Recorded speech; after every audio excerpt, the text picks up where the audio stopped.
Mulher, sexo frágil, será? Oi, oi, oi! Gente linda! Tudo bem com vocês? Hoje eu trouxe para o nosso bate-papo 3 professores especiais para conversar com a gente sobre esse tema. O professor Clayton, a professora Roberta e o professor Daniel. E para começar esse bate-papo, eu quero convidar o nosso professor Daniel para falar para a gente um pouquinho sobre mulher, sexo frágil e esporte. Vamos ouvir? Mulher, o sexo frágil do esporte. Até o tema, a gente vê que é um tema, que vem meio pejorativo. Por que a mulher tem que ser o sexo frágil? Na realidade, se põe isso para diminuir a mulher. Só que a mulher, se a gente for analisar, ela é muito mais forte em vários aspectos. A gente tem que não diminuir a mulher, mas exaltar a mulher, porque a gente depende da mulher até no nascimento. Então, quando a gente põe a mulher, o sexo frágil no esporte, é uma coisa muito pejorativa, você já diminui a mulher. E a gente que vem de uma sociedade muito machista, muito patriarcal, a gente tem que romper com essas barreiras. E se a gente for pegar o esporte, a mulher é discriminada mais ainda. 2020 foi que os órgãos brasileiros viu que precisa se equanimizar. A mulher tem que ganhar assim igual o homem. Por que a mulher joga futebol, por exemplo, muito melhor do que vários homens e ganha inferior? Agora nós tivemos em 2021 essa igualdade de salário. Aí a gente fala assim, não, mas isso é mimimi. Não é mimimi não, é a realidade do Brasil. A mulher é o sexo frágil? Tá bom, então vamos pegar o esporte que é mais machista, o MMA. Quem que é atualmente campeã representando o Brasil? Amanda Nunes. E ela tem 2 cinturões. Então, nós temos que romper com essa ideia que mulher é sexo frágil. Mulher, ela tem que estar em todo lugar. Ela tem que estar na política, ela tem que estar no esporte, ser protagonista de tudo. É um direito da mulher e a gente tem que perder a mania de querer diminuir as mulheres. Por isso que, novamente a gente vai pensar, Simone de Beauvoir já dizia, as mulheres têm que se empoderar. As mulheres têm que ocupar todo esse espaço. Enquanto nós não rompermos com essa ideia de mulher como sexo frágil, nós vamos só afundar. Por quê? As mulheres já são a maioria. Então vamos parar com essa bobeira de mulher como sexo frágil. Mulher, o espaço dela é onde ela quiser. O corpo da mulher, as regras é dela. Não somos nós homens que temos que dizer o que ela vai fazer. Tem que ser ela que vai dizer. E agora nós vamos ouvir um pouquinho o professor Clayton, ele que vai falar um pouquinho sobre a visibilidade do futebol feminino em relação ao futebol masculino, sobre a mídia e também pelos telespectadores. Vamos ouvir? Salve, salve moçada, professor Clayton na área com a seguinte indagação. Por que o futebol masculino tem maior cobertura da mídia e dos telespectadores? Moçada, creio que o maior obstáculo para a popularização do futebol feminino no nosso país ultrapassa as barreiras do preconceito e do machismo ainda existentes com relação ao esporte. O futebol brasileiro, de um modo geral, ele é extremamente desprestigiado, desvalorizado e desorganizado. O próprio futebol masculino, pentacampeão mundial, ele enfrenta uma série de problemas que podemos listar aqui, como, por exemplo, os baixos salários dos atletas, lembrando que os altos salários é apenas uma exceção à regra, a falta de investimentos nos centros de treinamento e na formação dos atletas, a corrupção descarada de dirigentes desportivos nos clubes, nas federações e na CBF, os contratos desvantajosos celebrados com a mídia televisiva para a transmissão dos jogos, a qual a gente sabe muito bem prestigia apenas alguns poucos grandes clubes. Temos também a questão da baixa frequência do público nos estádios por causa de horários e de datas que pouco ajudam a essa frequência, altos valores dos ingressos, a violência, a inadequação das estruturas dos estádios. Ou seja, é uma série de problemas que a gente poderia passar minutos, horas, talvez, enumerando e discutindo. Todos esses problemas que o futebol masculino enfrenta, eles se refletem também no futebol feminino. Mas uma coisa eu destaco aqui, o maior obstáculo, na minha opinião, para a popularização do futebol feminino no nosso país é justamente a hipocrisia. Ou seja, a mídia e o público cobram espaço para o esporte, porém não o prestigiam. Essa é a minha contribuição. Saudações santistas aí para todos. Um grande abraço. Esse bate-papo tá ficando pra lá de especial. Muitas indagações, muitas reflexões, não é?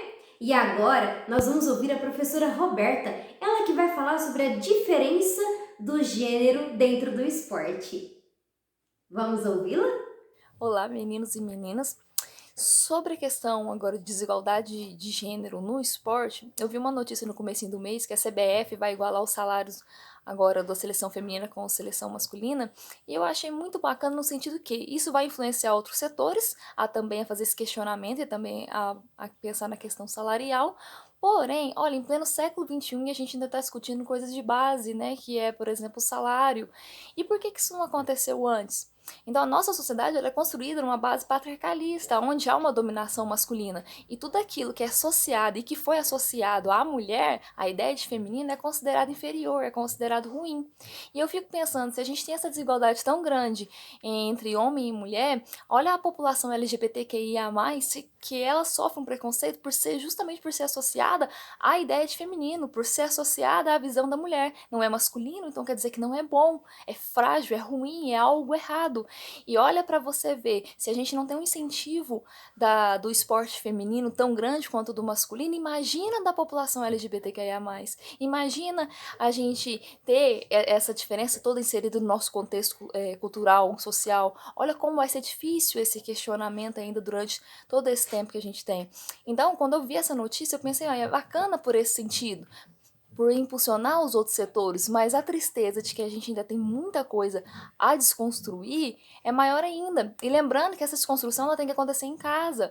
Quando, por exemplo, a gente incentiva só o menino a jogar futebol e a menina a ajudar a mãe nas coisas de casa. É a partir daí que a gente começa a desconstruir. Porque tá tudo bem se as meninas jogarem futebol ou jogarem outros esportes, os meninos quiserem fazer dança ou não quiserem fazer nada também. Tá tudo certo se você preferir ler um livro do que fazer algum esporte também. Né? Então essa questão de divisão de afazeres entre homem e entre mulher, ela já passou, mas infelizmente ela está na nossa base, ela afeta a nossa base no sentido salarial, no sentido social, aonde continua mantendo o preconceito ainda vivo da população. Então, olha, para uma única notícia dessa me fez questionar tanta coisa do nosso passado e pensando que talvez a gente esteja num futuro melhor. Então eu deixo aí para vocês esse recadinho para pensarem nessa diferença e no que aconteceu com a nossa sociedade, né? E que dias melhores virão, basta a gente começar dentro da nossa própria casa. Beijos, muita saudade de vocês, viu? E é isso aí, pessoal! Nós podemos ver no bate-papo com esses 3 professores que existe sim uma desigualdade em relação às mulheres. Tanto no esporte profissional, onde não se tem a visibilidade merecida da mídia, a aceitação do público.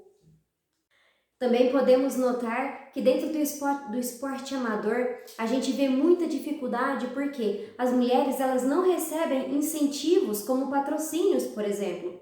Elas precisam lutar para trabalhar, conquistar uma forma de conseguir praticar o esporte amador que elas tanto gostam. E ainda para o esporte que a mulher faz porque gosta.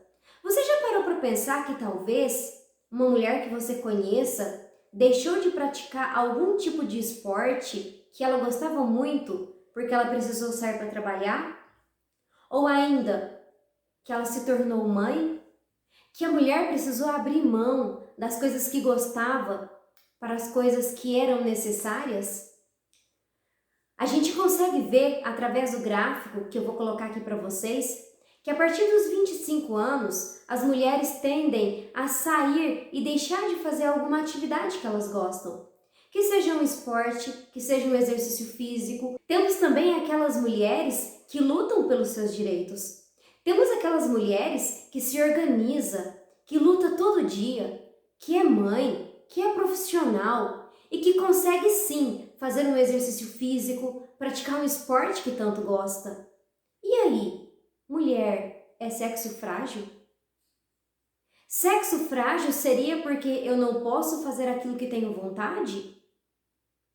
Se for por isso, podemos dizer que não. A mulher é sim sexo forte.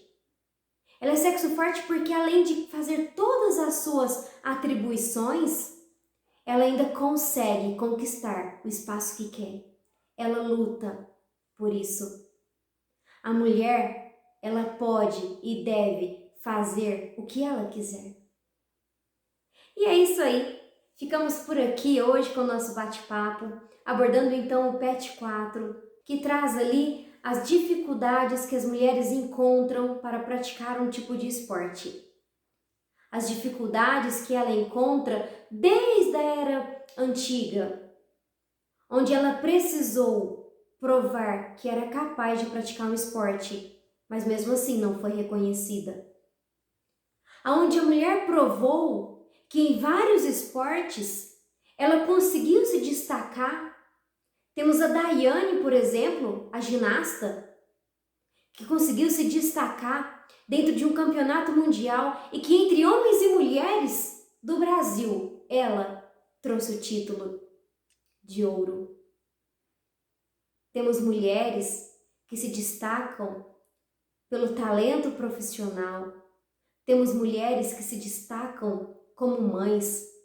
Temos mulheres que se destacam simplesmente pelo fato de conseguirem estar aonde elas querem e quando querem. Por isso, meninas, lutem pelos seus direitos, pelo seu espaço. Lutem por aquilo que vocês querem. E a vocês, meninos, cabe aceitar, acolher, dê as mãos para uma grande mulher, cresça junto com ela. E por aqui nós vamos ficando, vamos encerrando, deixando aí então para vocês refletirem sobre a desigualdade do gênero que circula desde muito tempo. E deixo então para vocês essas pequenas questões para vocês refletirem. Mulher, sexo frágil?